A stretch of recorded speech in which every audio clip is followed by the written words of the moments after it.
Okay, here we go. Stand by. 3, 2, 1, action. Assume nothing. Brash, bald-faced blasphemy. Question everything. I find it extremely hard to imagine. Open your eyes. It is quite all right to be an atheist. The fastest growing group of people in the country has been measured as being those who have no belief or who are atheists. You don't have to be apologetic or quiet about it. Challenge the opposition. You see religion on 100 fronts losing the argument.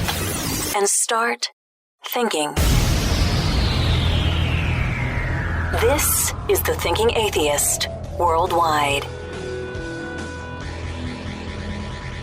We are just a few days away from a sort of relaunch or redesign of the Thinking Atheist website. And at the top, finally, I get to sort of draw attention to the fact that the Thinking Atheist is not a person. There was a reposting of my interview with Dr. Peter Boghossian on the Richard Dawkins Facebook page today, early this morning. And it said, interviewed by Seth Andrews, the Thinking Atheist. And I sort of threw up a little bit in my mouth. No, I'm the guy who took 30 years to figure out that donkeys couldn't talk, okay? But it's sort of a prompting for all of us to keep brain engaged. You know, when they tell us that we aren't supposed to think about it, well, that's when we should really, really think about it. When they say we're not supposed to ask the question, that's when we should absolutely ask the question.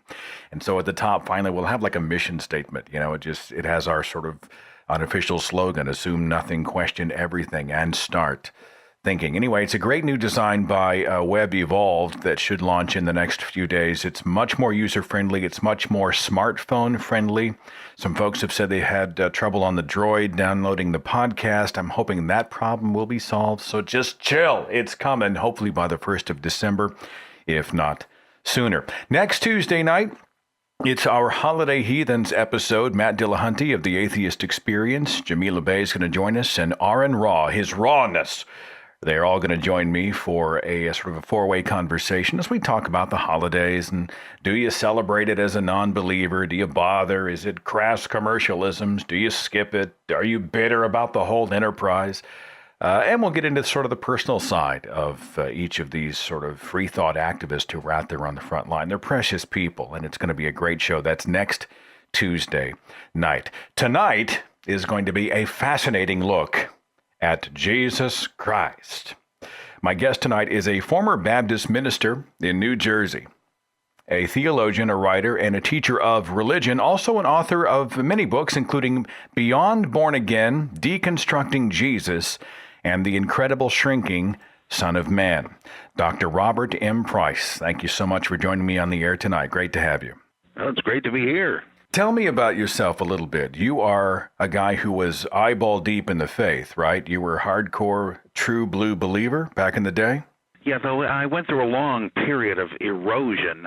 I got into born-again evangelical Christianity when I was about 11 years old, and that lasted a few years. I began to broaden my horizons a little bit. In college, I was the head of the InterVarsity Christian Fellowship chapter, but also received the suspicions of those I worked with because I was reading neo-evangelical literature and beginning to doubt the inerrancy of the Bible. Didn't think you really needed that. But when that became known, people began to wonder if I was the genuine article. And I went to Gordon Conwell Seminary to take a degree, which you can no longer get there, in New Testament. And during that period, it wasn't so much what I was told by the professors, who were really good, but the stuff that I read on my own that made me think all the apologetics, the defense of the faith stuff I had avidly read for years, was just so slanted and oblivious of fatal problems that I just realized I couldn't stick with evangelical Christianity anymore, and resolved to take up a search among philosophers, representatives of other types of theology and religion, and see what there was that I could affirm, if anything. I got much into Paul Tillich and Rudolf Bultmann, and I guess shortly embraced views rather like Bart Ehrman has today on the historical Jesus question. But then, by this time I was in the midst of a PhD program at Drew University in systematic theology, which just endlessly fascinated me and still does, really. I had less and less faith, but more and more interest in this material. And I stopped going to church, but I began going again briefly when I met a really fascinating church pastor. He was a Southern Baptist of all things, but a real maverick. He talked about Socrates and Kierkegaard as much as he did Jesus, but he was a real sincere Christian, no fundamentalist, and I thought, wow, if this is possible, then maybe I ought to give at least his church another try. Well, a few years later, having gotten my degree, I married and we moved down to North Carolina where I taught in a Baptist school. And I was still very friendly toward religion and still believed in God defined in some way. And I started going to an Episcopal church, which I just loved. I loved all the liturgy and the pomp and ceremony and so forth. And the Episcopalians have the genius to realize that it's the worshiping community that constitutes a church, not just a bunch of people who uphold a party line. You didn't really know what people believed. It didn't make any difference, and I felt at home there. So teaching at this Baptist school, going to an Episcopal church. Well, about 4.5 years later, I was called to become the pastor of my old church in New Jersey. So I left the college, we moved back up, and I found in the next 5-6 years, I began to, I started a second PhD program at Drew again, this time in New Testament, reading some of the old critics like F.C. Bauer and others, and simultaneously dipping into Deconstruction and Jacques Derrida and Don Cupid and others. I began to realize I just couldn't stick with theism, and briefly flirted with trying to switch over to the Unitarian Universalists. Didn't much care for them, as it turned out, and I left the church and had a little home church, completely rationalistic and critical, for a few more years. And then Carol and I, my wife and I, and our daughters came back to North Carolina, and I've taught as an adjunct and online and done tutorials and the like, and gotten even more into writing at that time. And finally, though I had been going to church again, just enjoying the experience despite my growing atheism and humanism, I eventually decided it wore off. I could appreciate it as an uplifting sort of an experience, but I don't know, the absurdities of the underlying theology and the utter lack of evidence for any of the beliefs just cooled me on it. And I have not become one of these village atheist religion haters, and I don't hate religious people or anything like that, but I just find myself a respectful outsider. The bells of doubt were ringing pretty hard when you were in the Episcopal Church. Had you already sort of rejected the Jesus story outright at that point, or were you just kind of hanging around? Well, earlier, when in the 80s, when I was attending the church, I believed in a sort of a vague idealism and theism, but I did think that the gospel stories were myths, and I didn't believe in literal incarnation, Trinitarianism, and all that. And, well, help me out here, though, because you're in the Episcopal Church, and you said you didn't have much of a taste for the Unitarians, but if they were sort of preaching a happy, gooey, sort of a non-committal message from the pulpit, it sounds kind of Unitarian, right? Was it just sort of a humanist-type message from the pulpit? What were they preaching if they weren't preaching the Bible? Well, in the Episcopal Church, the rector was more or less conservative and evangelical. He was pious, but he was a nice guy, and the preaching has much less to do with church in an Episcopal church, which is more like the Catholics. There's a brief homily, and that's about it, whereas in Baptist and other churches, you're mainly just going in there to hear a lecture and a lot of cheerleading.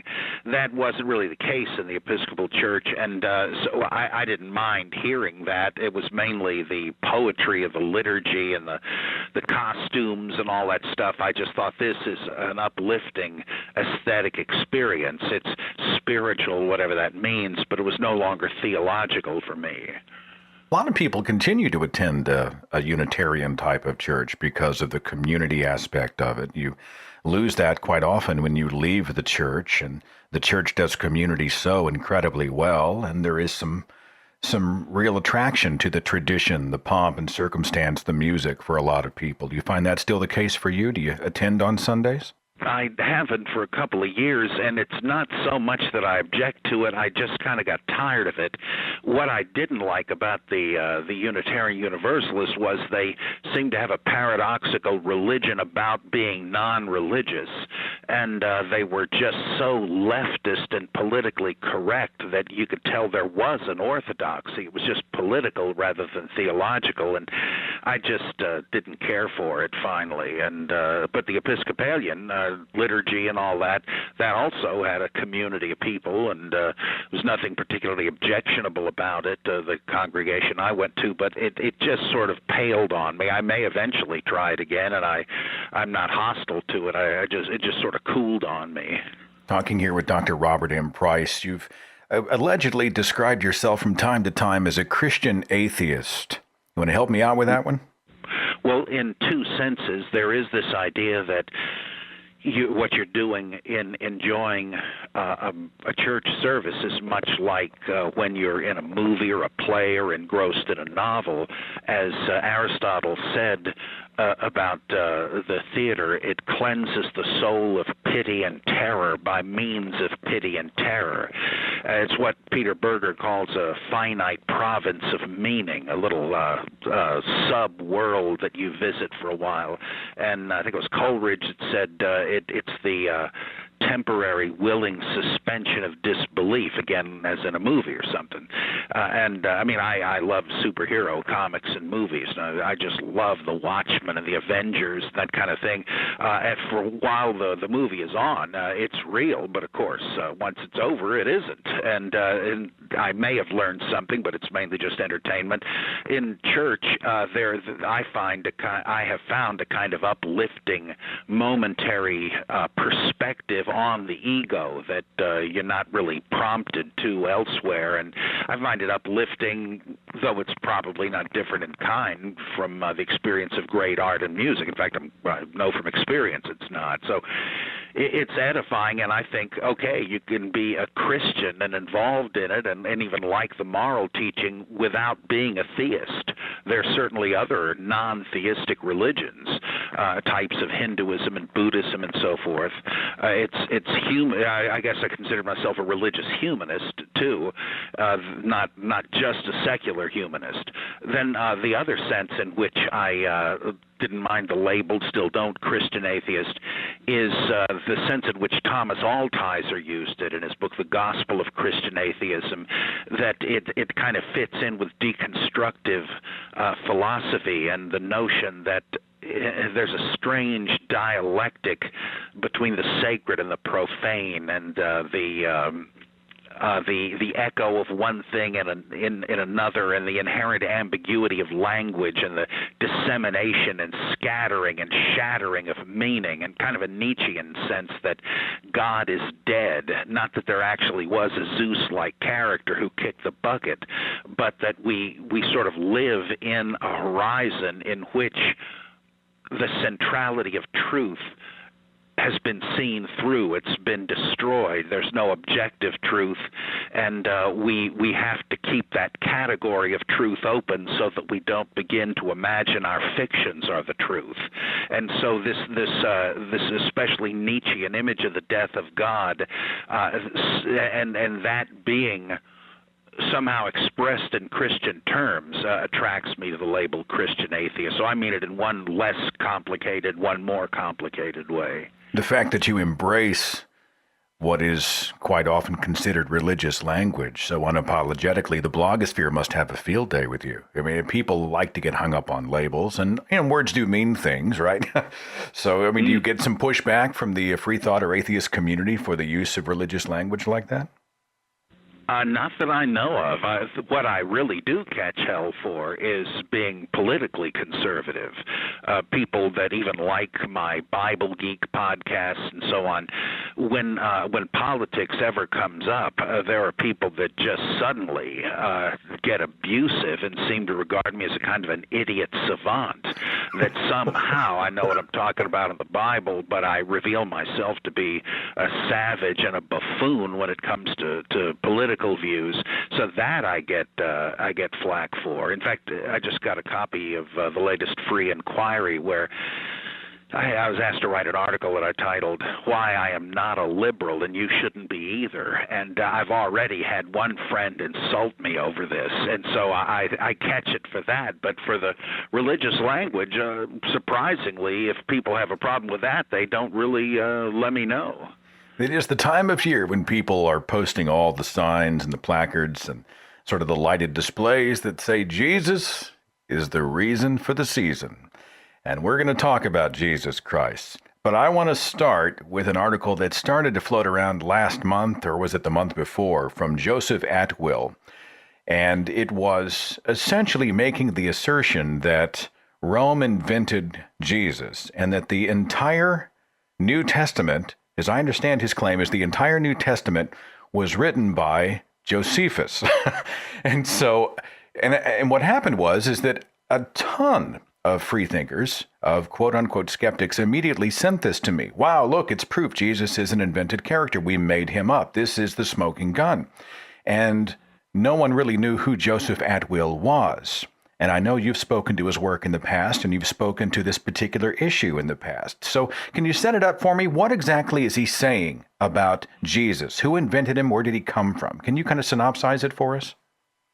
Yes, he thought that, and by the way, he claimed that he had made some discovery of the smoking gun, and I kind of figured he didn't really mean that, and he just meant that his interpretation of ancient sources must mean this, and that is what he turned out to mean. Well, his theory is that Jews were so problematical to Rome, the various zealot uprisings and so on, that the Flavian household decided to create a story and base a religion on it that would deceive Jews into essentially a pro-Roman, pacifistic, subservient stance because they thought their divine Messiah, Jesus, commanded this, when in fact there had been no Jesus, and except that Jesus is a kind of a fictional counterpart to Titus Caesar. So the Romans had a good laugh because he was supposed to be divine Caesar, most of them were, I guess, and the son of another god, Vespasian, I believe it was.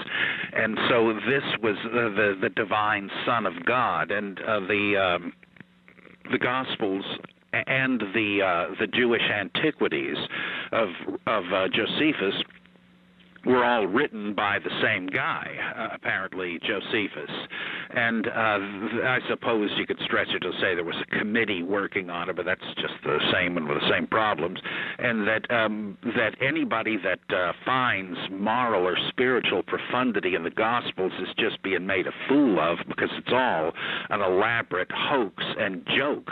And he kind of shifts ground and says, well, so much ingenuity would be required to penetrate this that maybe you could see it as a kind of an intelligence test, or this product they advertise on TV that gives your brain exercise and all that.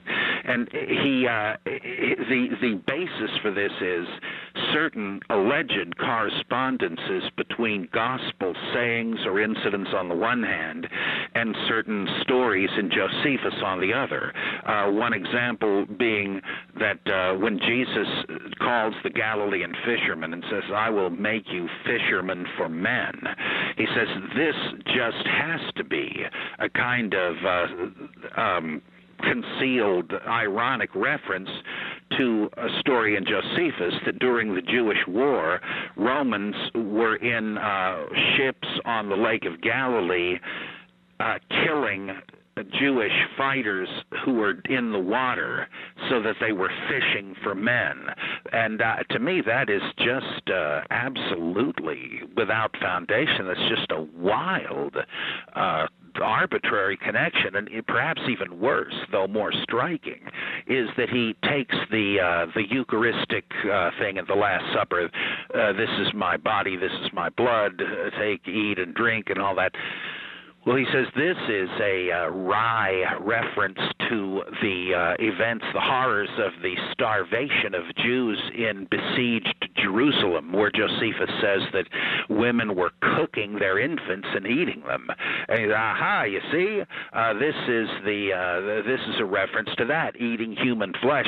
I just cannot see this at all, and none of the others are any better. The links are being made by him, not being discerned by him. And finally, this notion that the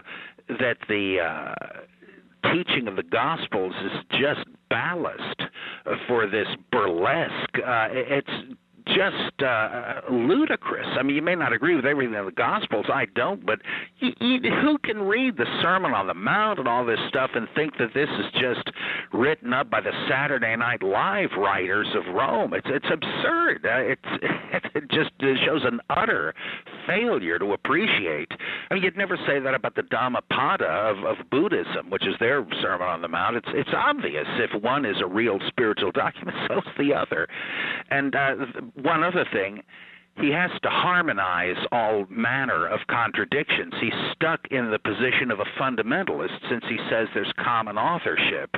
And when he gets to the worst of the contradictory sections, the empty tomb stories, it is absolutely unbelievable to crowd all the characters in.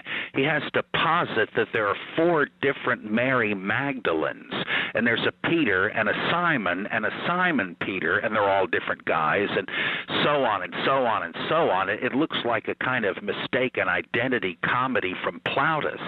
And I don't know, it's funny talking with Joe and corresponding with him. He is a brilliant and well-mannered guy, but I just cannot imagine how he finds this plausible. So you have had dialogue with this man. Yeah, we were on a radio show once together, and we've corresponded, and I sent him a review I did of his book, and there's no reason for me to dislike him. I'm just mystified at his theories. The book is called Caesar's Messiah, the Roman Conspiracy to Invent Jesus. Why invent Jesus? I mean, what motivation would the Roman emperor have to fabricate the Christ figure? What's the motivation behind that, supposedly? Well, to create a gentle Jesus, meek and mild, who would put out the fire of Jewish revolution, as if the same people would be attracted to it. It didn't seem to work anyhow, but that's his idea. And it certainly is true, as Robert Eisenman already pointed out, and others have too, that the Gospels, as we read them, are pretty surprising. If this is to represent a Jewish Messiah, a guy that says, go ahead, pay taxes to Caesar, no problem. A Messiah, supposedly, who says if a Roman soldier commandeers you to carry his field pack for a mile, take it 2 miles, turn the other cheek, etc., etc. This seems very odd. Jesus is a friend of tax collectors who were like quislings who worked for Rome. Yeah, there is a real point to that, but I think Eisenman and before him S.G.F. Brandon, who wrote Jesus and the Zealots, had a perfectly adequate theory that what we have is a later pro-Gentile, pro-Roman rewrite of Christian origins, trying to hide the revolutionary element that had been involved with it. Well, Christians are being persecuted for sedition against Rome, and they're trying to say, oh, no, let's whitewash this thing. We're completely harmless, and so is our founder.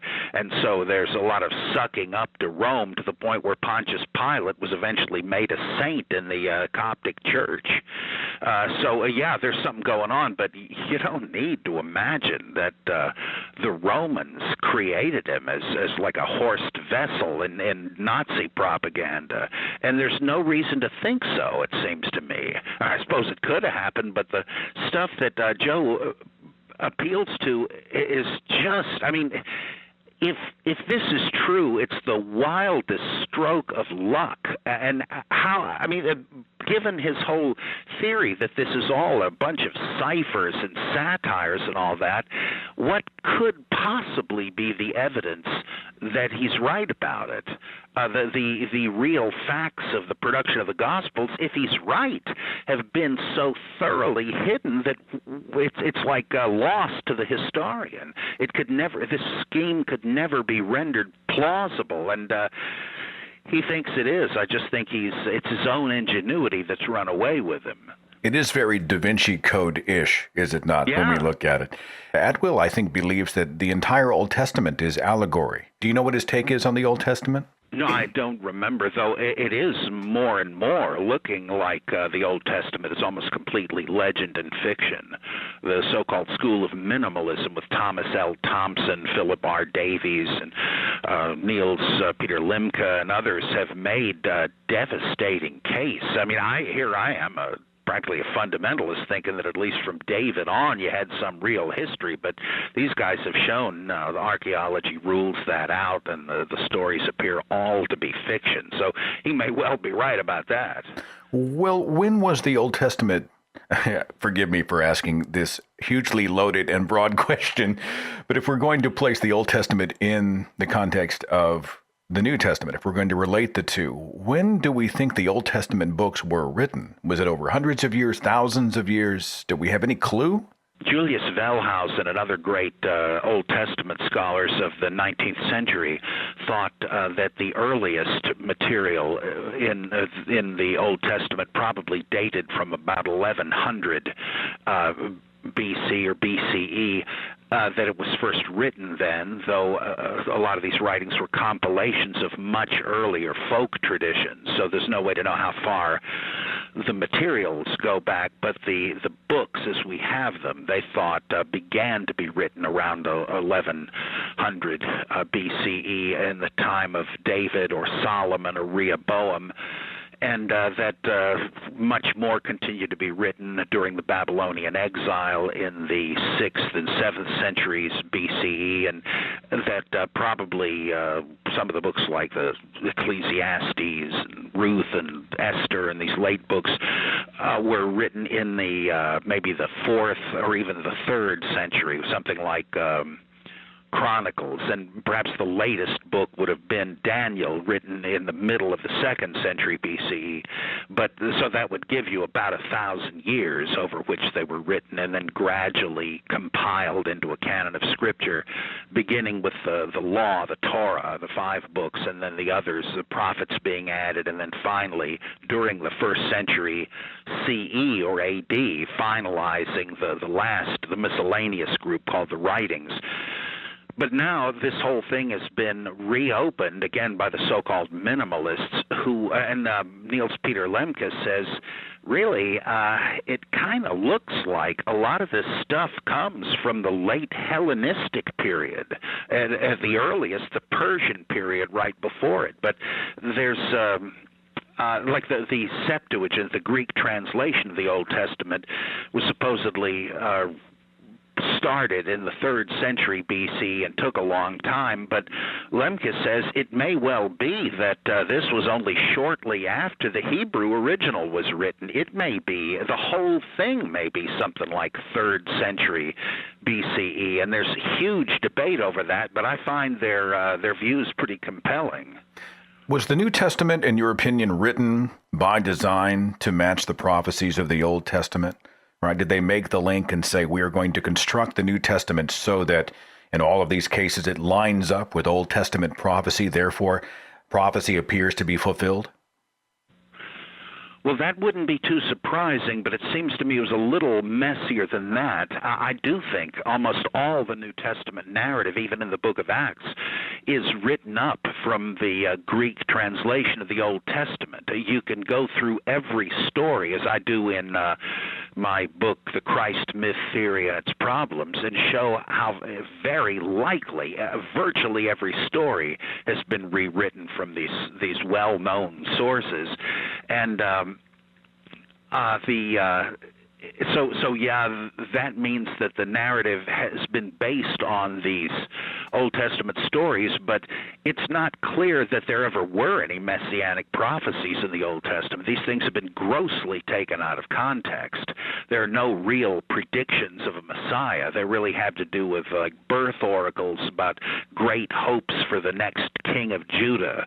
The lion will lie down with the lamb and the prisoners will be released. This was common court rhetoric in all these Middle Eastern countries.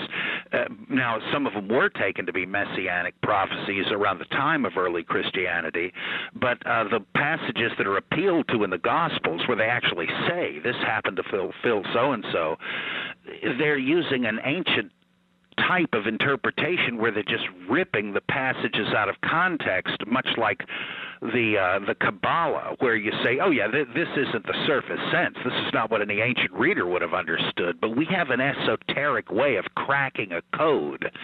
And so sometimes, yeah, they did rewrite the stuff into narrative about Jesus, changing Elijah or David or Joshua into Jesus. But sometimes they just were doing something like the Bible code, oddly enough. So were there any prophecies in the first place? I'm not so sure. And the things that are appealed to as prophecies, no one would have thought about it except in retrospect. In short, I don't think Christians, the earliest Christians, even meant to say, hey, why don't you jump on the Jesus bandwagon? Can't you see he fulfilled all these prophecies? No, in Matthew, it's very clear this stuff is what would occur to a Christian in hindsight. He wouldn't have expected non-Christians to be convinced by this and didn't. Talking here with Dr. Robert M. Price. You and Bart Ehrman have a similarity in the fact that you were in studying Scripture, becoming an expert on the Bible and theology, and that, if I understand it correctly, was one of the reasons that you started to question your faith and found yourself often on the other side. Would that be an accurate way to say it? I mean, you know, Bart Ehrman goes to Moody Bible Institute, and before you know it, he's a non-believer. Was it kind of the same thing with you? Kind of, and in both our cases, the rejection of fundamentalism didn't entail atheism. I still maintain these are totally different questions. You could have mythical gospels and even a completely mythic Jesus, which I think is the case, though Bart does not. You could be totally critical about the Gospels, but still be a theist. That's really more of a philosophical question. And Bart was driven away from theism by the problem of evil, which is a pretty good reason. And I just, that was a major factor with me, but I also, especially under the influence of deconstruction, I just found I felt there was no real reason to believe in idealistic metaphysics, that is, that there are spiritual, rational realities independent of material realities and even more real. I just thought, what reason is there to believe that? It's just sort of, I think Comte said, that's just vague, cloudy myths. And so I just found it untenable. So you believe Jesus Christ was an entirely invented character? Yeah, I wouldn't say invented in quite the way Joe does, but we are, in a sense, in the same ballpark. There are many different versions of this Christ myth theory. There are even several different versions of the notion that the Romans made up Jesus. Joe's special spin on it is this Josephus connection, but there are a lot of other possibilities, and I tend to think that what you had was a savior god, perhaps adapted from one of the dying and rising deities well known to Jews in the syncretistic milieu in which they had lived for hundreds and hundreds of years. Jesus may have been a kind of an amalgam of Dionysus, Attis, Osiris, Tammuz, all of them known to Jews for hundreds of years. Or he may simply have been the latest evolution of Yahweh or Jehovah himself, who there is some evidence was understood as a dying and rising God way back there. And so was Jesus invented? Well, in one sense, it does seem to me likely that somewhere in the 1st century BCE or CE, in the competition of different early Christian groups, whatever, that one group decided to humanize Jesus, to say that the deity Jesus had come to earth as a man, as their founder, because that enabled them to kind of claim copyright and say, well, you Gnostics and others, you can have all the daydreams and hallucinations you want and think that Jesus is talking to you from heaven, but we, our guys, our leaders, were actually taught by the people who were taught by the people who were taught by Jesus. So we've got it from the horse's mouth. You're just kidding yourself. So it proved advantageous to make Jesus a historical founder, and some other people did it too, and they were trying to historicize him, and there were different guesses as to when he lived. Some documents by Jews and Jewish Christians have Jesus living about 100 years earlier than the Gospels have. The Bishop Irenaeus in the late 2nd century believed Jesus had died under the Emperor Claudius, not Tiberius. Like 20 years later, did people even know? Who put him to death? Was it Herod Antipas, as it is in the Gospel of Peter? Was it Pilate, or was it a combination of both? Or was it Alexander Jannaeus or his widow Helena? It's odd, if this was recent history, that people would have such radically different views on these fundamental things. In the church, we as believers were taught to read the Gospels one after the other, not side by side. When you first saw the Jesus story and the details of Christ, sort of side by side, book by book, and saw the discrepancies, they're pretty major and they happen pretty often. Any discrepancies in the Gospels that come to mind? Well, one of them has to do with the nativity. There is no nativity story in Mark or John, not that that's a big deal, but Matthew and Luke both have them, and they both seem to believe they had to have Jesus born in Bethlehem, because this prophecy that Bethlehem Ephrathah, though you are little to be among the clans of Israel, from you will come forth for me one who is destined to be the shepherd of his people, and all that stuff. And so, okay, he must have been born in Bethlehem. And then he was known as Jesus the Nazarene, which they took to mean he had lived in Nazareth. Not even sure if that is what that originally meant, but in their day there was a city named Nazareth, and they figured, okay, he must have been from there. Now, how do you have a guy born in Bethlehem but known as Jesus from Nazareth? And so Matthew he decides to connect the dots this way. He figures that Mary and Joseph lived in Bethlehem, but then there was the wise men, Herod the Great, the slaughter of the innocents, and an angel said, look, take the kid and get out of here, flee to Egypt, because they're after him. So they do, and some years later, they're told the coast is clear, Herod is dead, and they're on their way back, but then they hear that Archelaus, his son, who's just as bad, is on the throne, and an angel says, okay, why don't you go up to Nazareth, you'll be safe there. And so they move for the first time to Nazareth, where they never lived before. But in Luke, it's just the opposite way. He has Mary and Joseph living in Nazareth, and then this crazy census is announced that you have to go register for taxation in a place your remote ancestors lived 1,000 years before, because Joseph is a Davidic descendant, supposedly. And so they go to to Bethlehem to sign up.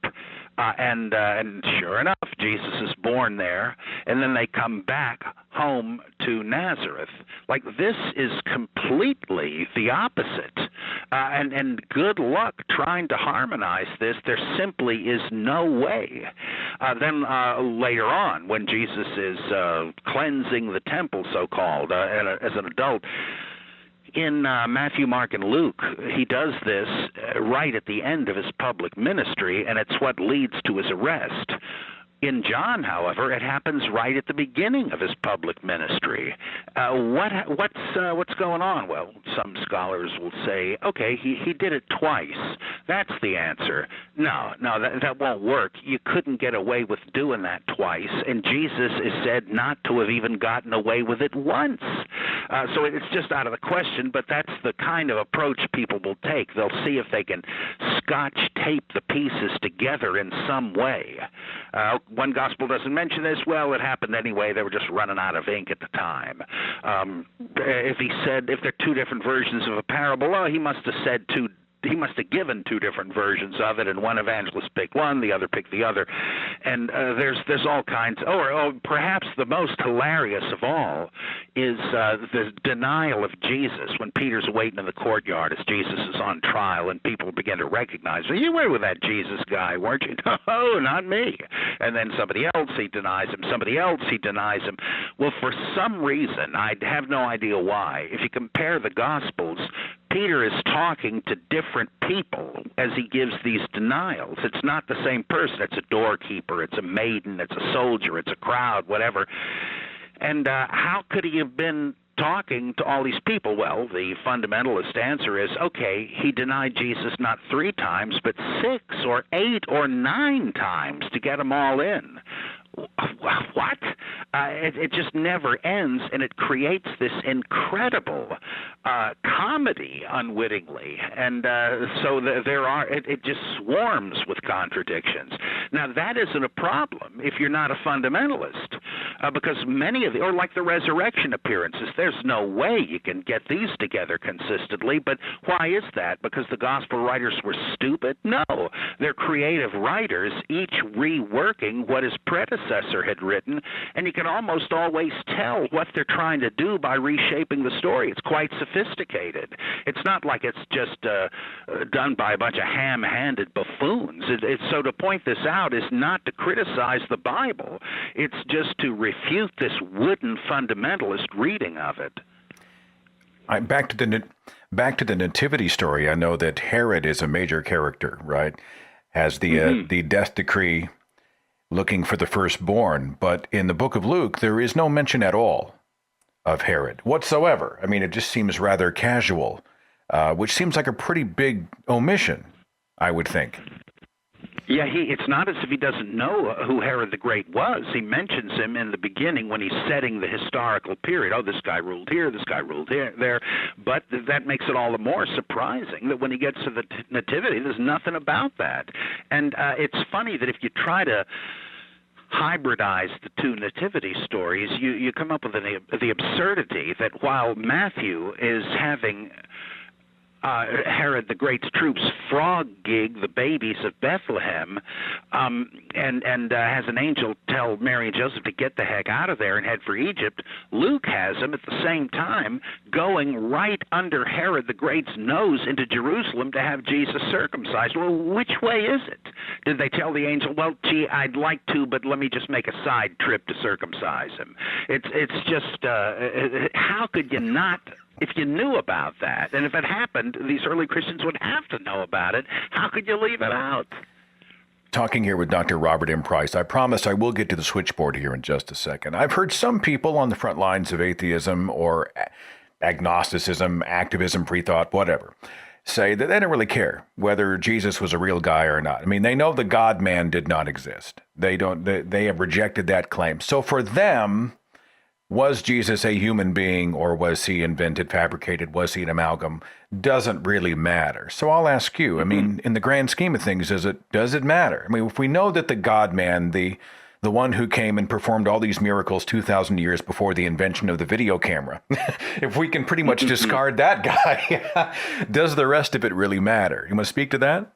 Oh, yeah, I don't think it hinges on atheism, or that atheism hinges on it. They're two completely different questions, and there are plenty of atheists that think the Christ myth theory is just crazy, crack-brain nonsense. Well, they're welcome to think so. I mean, it's their scholarly judgment, and I don't care whether anybody believes that there was or wasn't a Jesus.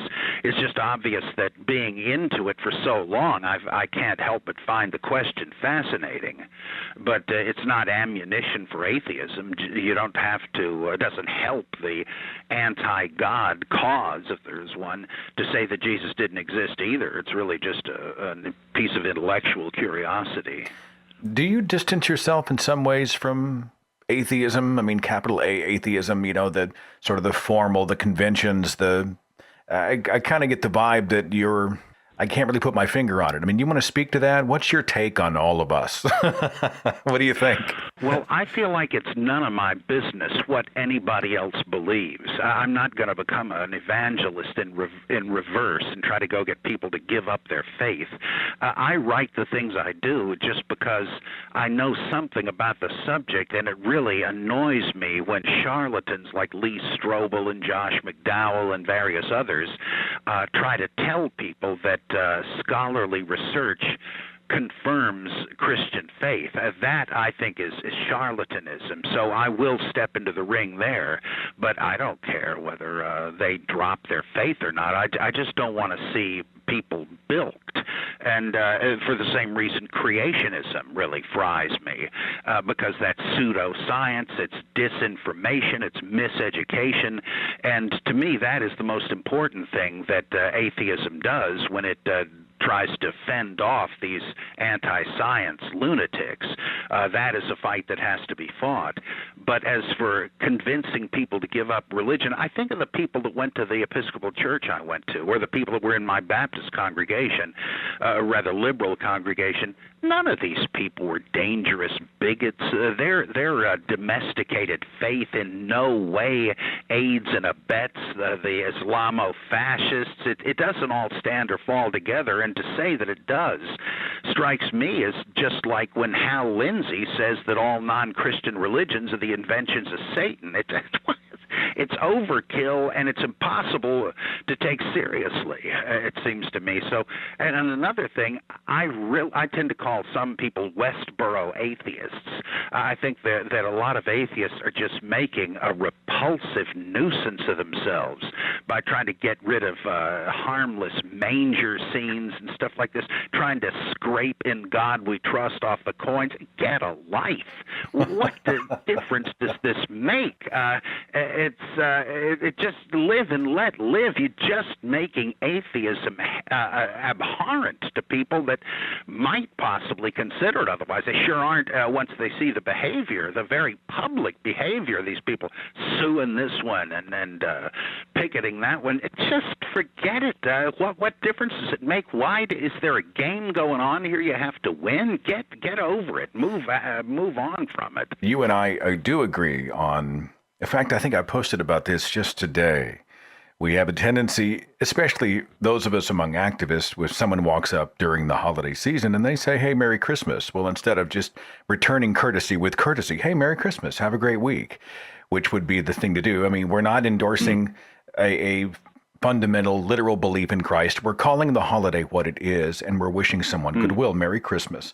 But instead, we use that moment while we're standing in line at Panera to say something about how Christ is a myth and it's ridiculous, and we'll call out all the pagan symbols in their house and invoke Mithra and and just go crazy, and we totally suck sometimes at choosing our battles.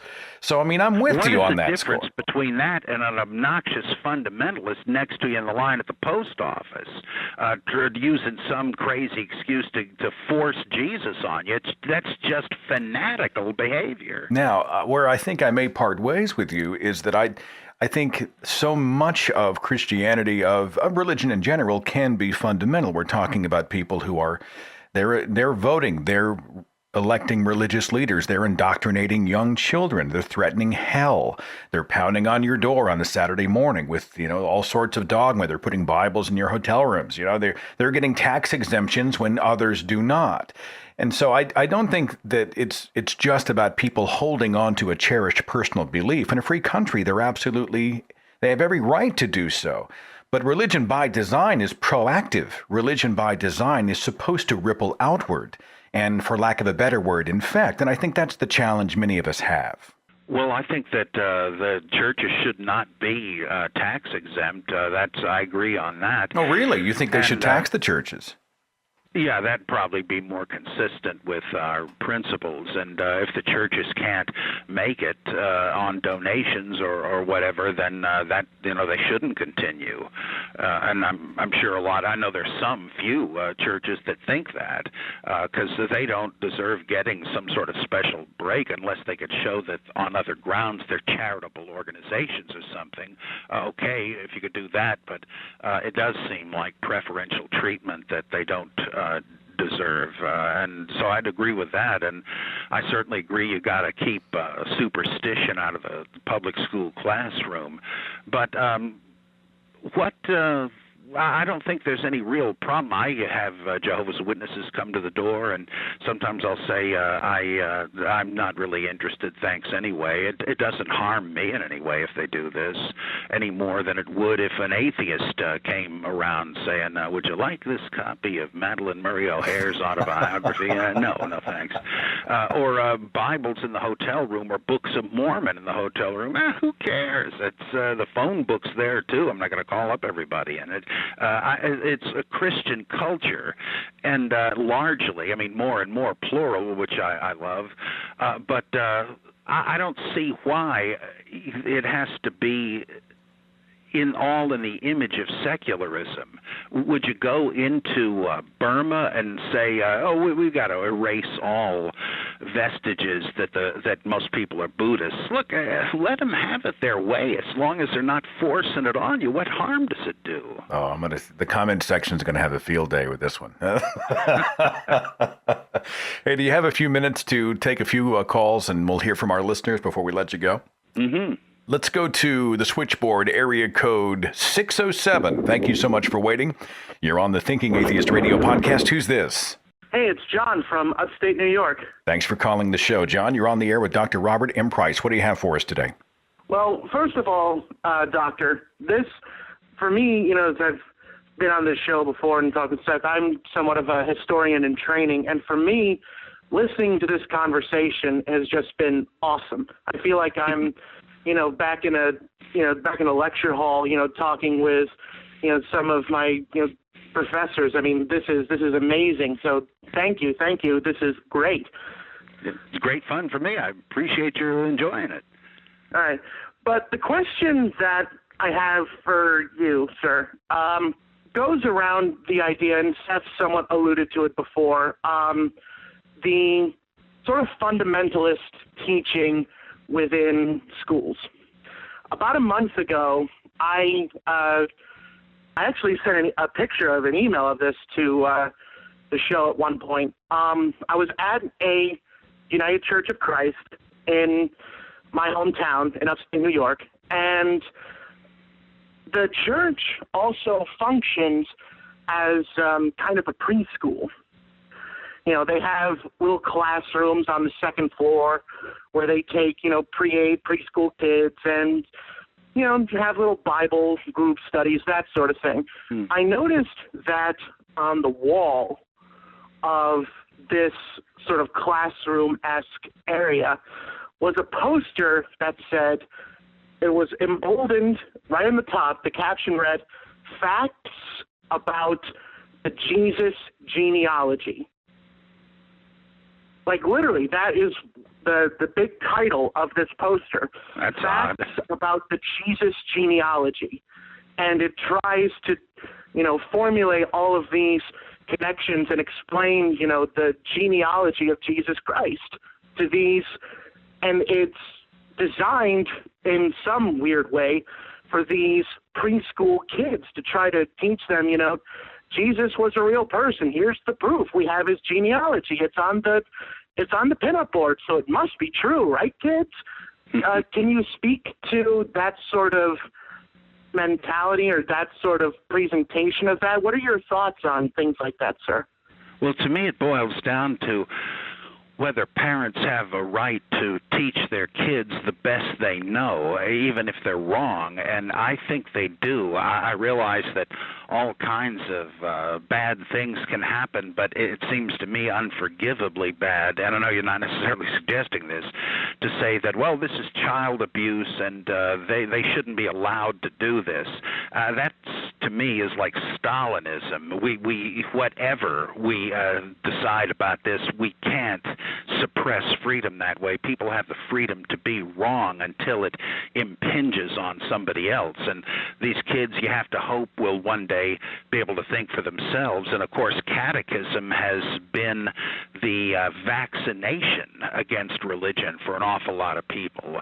It may be counterproductive teaching the kiddies to believe this and that, and eventually they just shrug it off. So I don't think anything can be done about that, and shouldn't be done even. You just have to hope eventually the parents will see through it. I realize that's unlikely. John, thank you so much for the call. Much appreciated. Thanks again for having me, Seth. Take care. So you think the teaching of, let's call them lies, to children is a lesser evil than stomping on a parent's right to train up their own children. Is that an accurate way to say it? Yeah. Well, of course, they're not teaching what they believe to be lies.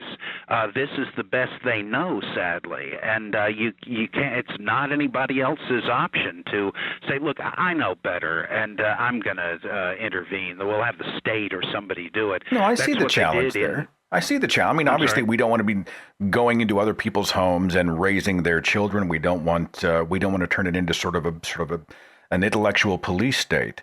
But if my friend Aaron Ross said once so brilliantly, he said, "Ignorance is not just what you don't know; it's also what you won't know." And we have an entire culture of people who they celebrate ignorance. Right? Faith is a virtue. So facts don't really matter, and this could alter the trajectory of a child's entire life, and it does leave us in a bit of It leaves us in a bit of a quandary. All right, how do we do our best to sort of at least leave the cage door open so they can one day go out and spread their wings and sort of find their own place in the world? It's a tremendous problem. What do you think?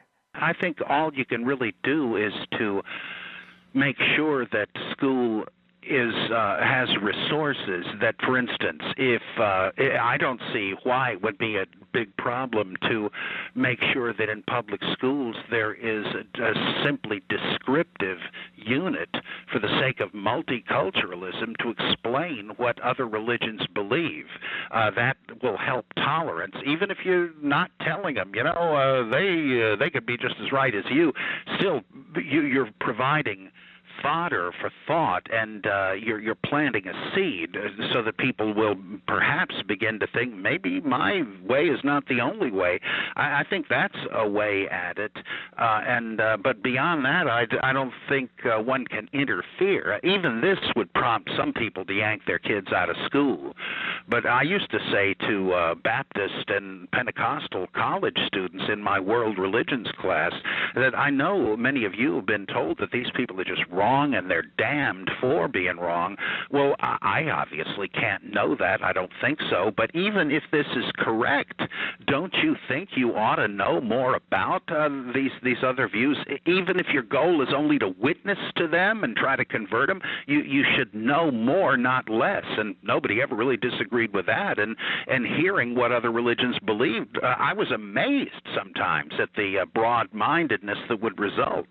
So if you can show options, that's all you can do, rightly, I think, and maybe that's all you need to do. It's funny, I think any deity, all that powerful, all that wise, and all that worthy of worship would not be bothered by challenge or the presence of other ideas. In fact, I would think that deity would welcome it, right? Bring it.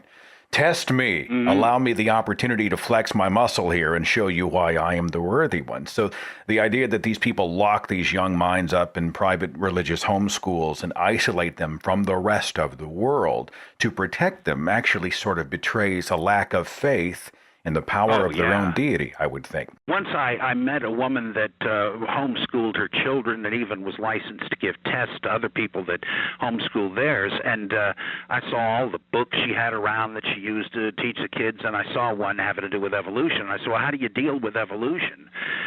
And I kind of thought maybe she was going to say, well, I teach them it's false, but she did not. She says, I teach them evolution and creation, and I trust them to think for themselves. I was floored. It's amazing. I don't know how common that is, but it's not impossible. Not so much. It's not all that common.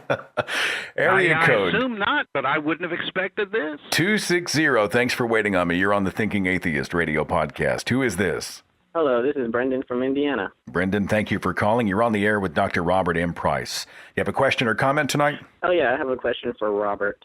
How do you think that the Jesus character has still been around for the past 2,000 years, even though the evidence is significantly stacked against it, even in other cultures or religions, such as the Persian god Mithra, who lived 600 years before Christ, was born on December 25th, performed miracles, resurrected on the third day, known as the Lamb, the way, the truth, the light, the Savior, the Messiah. And why do you think people just decide to look past these things, even though other people have already brought up similar Jesus-like characters? That's a great question. Why has the Jesus Christ character been the one who has sort of survived the test of time? Yeah. Well, for most of the history of it, it's just a question of what people were brought up and catechized to believe, and they've never heard of any of this other stuff. And it would be, my guess is, again, from my teaching experience, a lot of people, even hearing of it, would just shrug it off. And some even have admitted that they would feel disloyal to their family or their priest or something if they were even to consider what it would be like to be an adherent of another religion. I mean, that's being narrow-minded and proud of it, but many just know nothing about it. And so it's sadly no surprise that they don't know there is real big reason to question this. Now, when you say, how did he attain such cultural ascendancy to begin with, that's a different question that has partly to do with Roman state sponsorship, but is already, like this great book on this called The Rise of Christianity by, boy, I'm fading on the name, famous sociologist. Oh, boy, I'll think of it in a moment, where he showed that the growth of Christianity in a couple of centuries was analogous to that of the Moonies and the Mormons, and shows why that Christianity offered a kind of Judaism was very popular among Gentiles, except for periods of Roman-Jewish war. Then the tide turned, but otherwise many Romans and others were attracted to Judaism, and yet they didn't necessarily want to go the whole way and convert circumcision, dietary laws, etc. And when Christianity appeared as an alternative option within the same scriptural framework, a lot of people liked that. Also, Christians were, as you know, intolerant. I don't mean bigoted by that necessarily, but many other religions said, oh, you can believe in as many gods and be initiated into as many savior cults as you want. We don't care. Whereas the Christians said, no, this is the only one. Well, right or wrong, that cements a kind of loyalty and dedication that having a diverse portfolio of salvation policies is never going to do.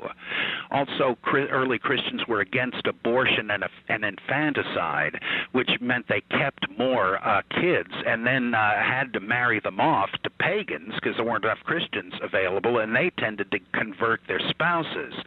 Even when persecution reared its ugly head, from what we know from Tertullian and others, non-believers were impressed that Christians had the guts to die for their faith, and when disaster struck, as they did constantly, plagues, earthquakes, all manner of things, Julian the Apostate lamented that Christians helped non-Christians. He only wished his pagan priests would show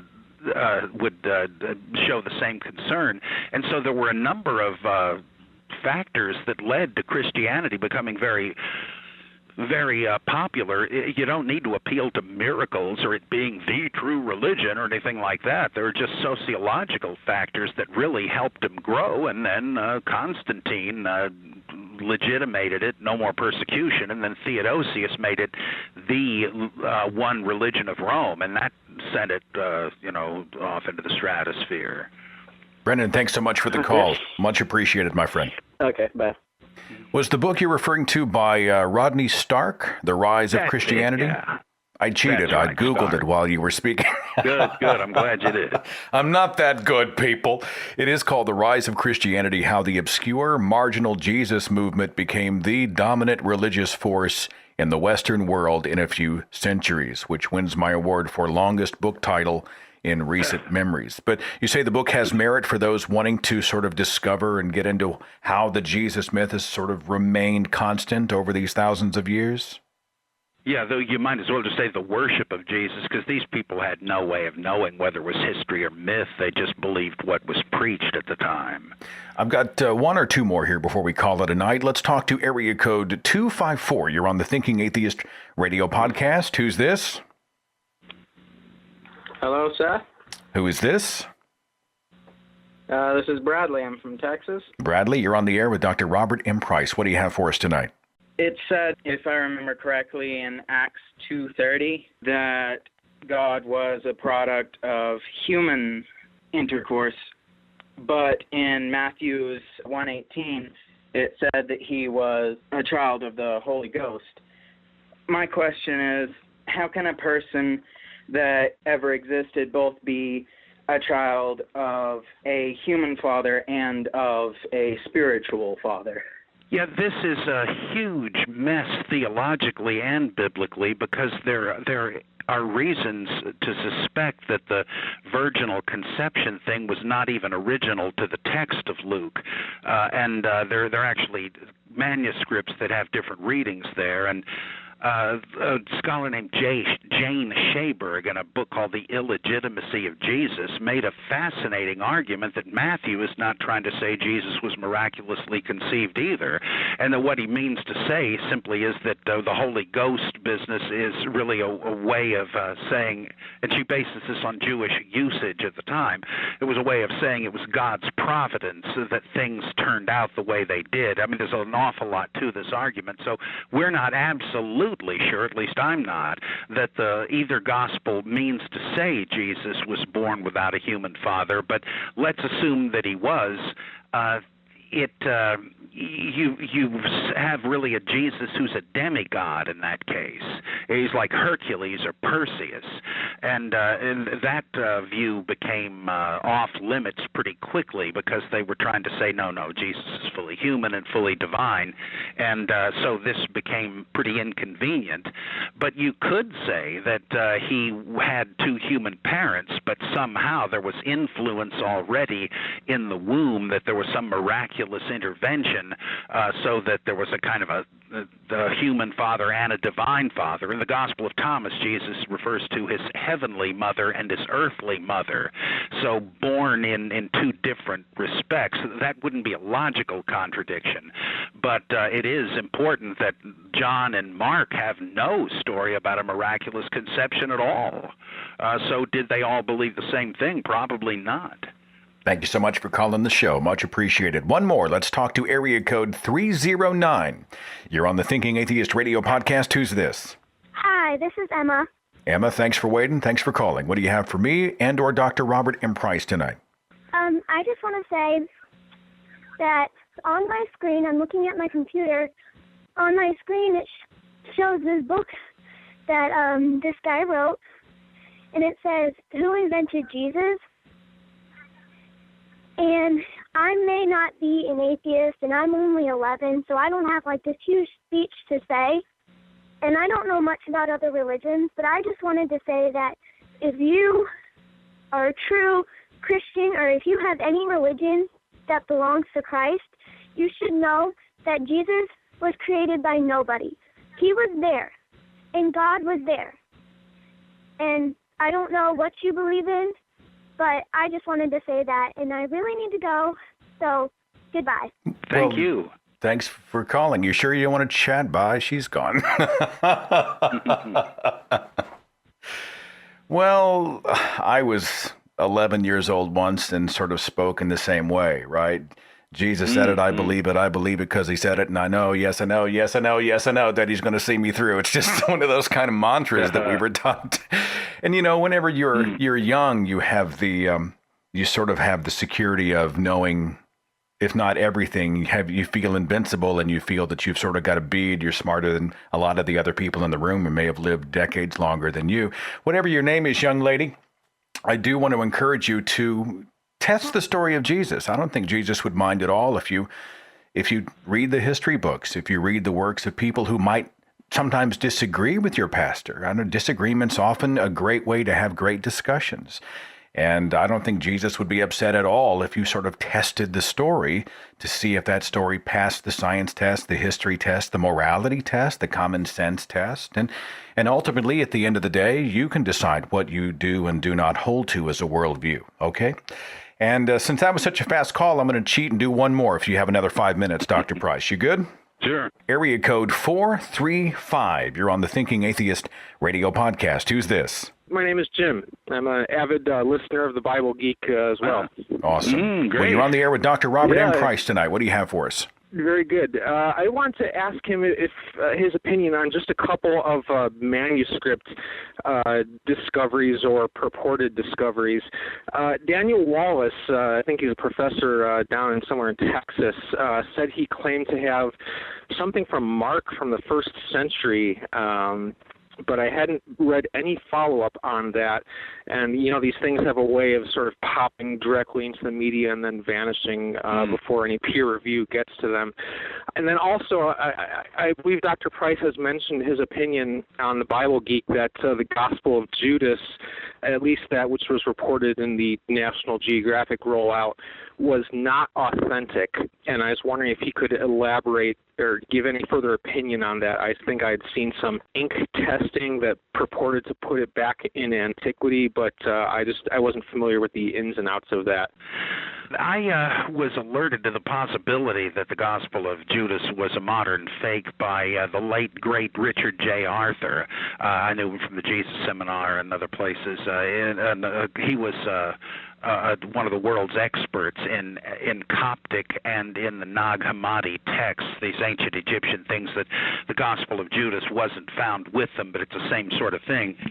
And he pointed out that one strange thing was that a good deal of this book was, the fragments of it, was copied out of the Apocryphon of John, or Secret Book of John, of which we have 3 copies in the Nag Hammadi Gnostic Library discovered in 1945.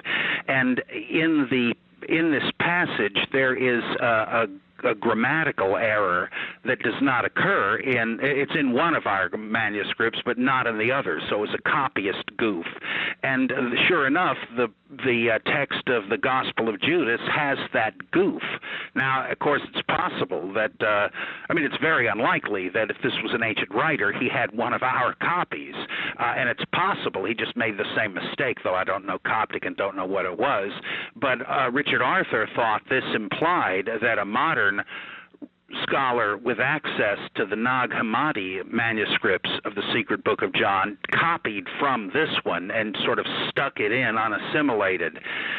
There's a couple of other odd things in it that the use of the word daimon or demon to mean evil spirit, when at the time of the manuscript it probably wouldn't have meant that. So there's a big debate between Abel DeConnick on the one hand and Elaine Pagels and Karen King on the other over this point. And Arthur also thought he saw veiled references to current religious issues today. I'm not so sure of that, but he thought it was concocted by a kind of mischievous member of this dream team the National Geographic put together. He didn't say who it was, and I said, I bet it was so-and-so. And he said, yeah, that's right. And he hadn't confessed, and this man is dead too now, so we'll never know. But it looks like it might be another case of the secret gospel with Morton Smith, which is quite likely a modern hoax, or the gospel of Jesus' wife that Karen King was talking about a year or so ago that turns out to be a fake. And I suspect this so-called first century copy or fragment of Mark will too, but I don't know yet. It is odd that we haven't heard any more about it. Similar claims have been made, like by Karsten Tida a few years ago, that he had first century manuscripts of fragments of Matthew, but it turned out his reading of it was unfounded. So, and there are a lot of archaeological relics that turn out to be fakes, like the James ossuary. So I'm more skeptical than I would be otherwise. If one can show that there is actually a manuscript of Mark from the for the 1st century, I will be happy to go back to the drawing board. I just suspect that we're dealing with another flash in the pan. So you indeed have, there's been no further word to the best of your knowledge on what Dr. Wallace may or may not have in his possession? Right. I haven't heard anything, and I get informed pretty quickly by Bible Geek listeners about it. I've heard nothing. Thank you so much for the call. I do appreciate you, my friend. Yeah. Thank you. Dr. Price, you said something near the beginning of the show that I want to address before we call it a night. You brought up The Watchmen, the film. I'll be honest with you, I wanted to like The Watchmen. I walked in the theater and I was all in. And everybody around me tells me that I should love it and that it's a masterpiece. And I just want your take on The Watchmen. Come on, talk to me. Talk me into it, man. Well, I read the graphic novel when it came out month by month back in '87 or whenever it was, and I was bowled over by the complexity of it, the conceptuality of it, and everything. Well, the graphic novel is supposed to be like one of the greatest graphic novels ever produced ever. Oh, yeah. Yeah, so I get that. Phenomenal. But I when I saw the movie, I was amazed at how it's almost a frame-for-frame adaptation of it. It's almost not an adaptation of it. It is so close. And I just thought they did a terrific job with the characterization of each of the very different people, Ozymandias, the comedian, Rorschach, and so on. And I just thought I was watching the comic book move, and it had the same virtues. I just loved it. I honestly feel like I loved the parts of this film. But while I loved the pieces of the film, I had a hard time appreciating the whole of it. At the end, I just kind of left and I thought, well, was it important or was it self-important? I couldn't really get my head around it. Well, I think it was important as much as such a thing can be. I think it was an artistic success in much the same way the graphic novel was, which really redefined what comics and superheroes were in the 80s and the 90s. And I thought they did a great job with it. The changes they made, not very many, were pretty good, even better, I thought, than in the novel. I think I'm going to have to pick up the graphic novel. I'm going to pick up the graphic novel, and then I'm going to give the film another shot. Because yeah, you should. I bet you'll like it. Somebody's seeing something that I am not somewhere, so I'm going to go back and give it another try. Dr. Robert M. Price, you've been amazing. Thank you so much for being a part of the show tonight. You were so much fun to have on the air. Oh, what a delight. And I know a lot of folks are going to have a lot of questions and comments. Is there a website that you have or a resource you would recommend for those who want to go deeper into the Jesus story, maybe other parts of Scripture, or find out more about your other work? Is there a hub where I can direct them? Yeah, I have a website. It's Robert M. Price with no punctuation. RobertMPrice.mindvendor.com. It's MINDVENDOR. RobertMPrice.mindvendor.com. And that's got like an archive of my sermons, short stories, articles, all kinds of stuff, columns, and so forth. And I will put a link to that website at the top of the description box of this podcast, so any of our listeners can just go to the description box and click directly to visit this site. For your time and for your great work, thank you so much, sir. Thank you for yours. I appreciate it. All right, we'll be back next Tuesday night. Matt Dillahunty, Jamila Bay, R.N. Raw, and myself, we're calling the show Holiday Heathens. Have a wonderful and safe holiday weekend. Thank you so much for listening. I will see you next time on the Thinking Atheist Radio Podcast. Follow the Thinking Atheist on Facebook and Twitter. Watch dozens of original videos on the Thinking Atheist YouTube channel. And visit our website for resources, links, contact information, the editor's blog, and more. thethinkingatheist.com.